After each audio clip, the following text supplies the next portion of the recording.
Nothing can be more frustrating when you sit down to watch one of your favorite programs on Plex and you run into issues streaming it. Well, in today's tech video, I'm going to show you how to fix Plex App if it isn't working on your Roku TV.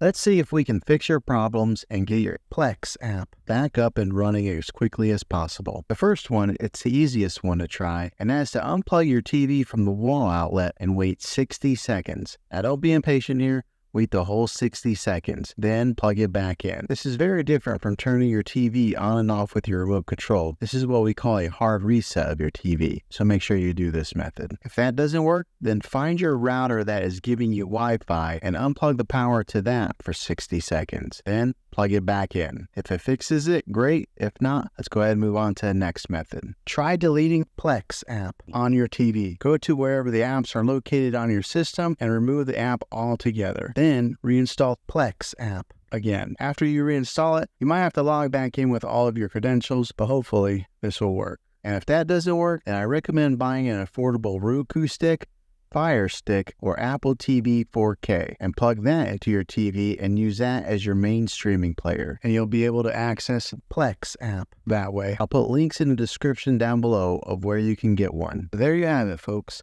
If this video was helpful, go ahead and click a thumbs up on it.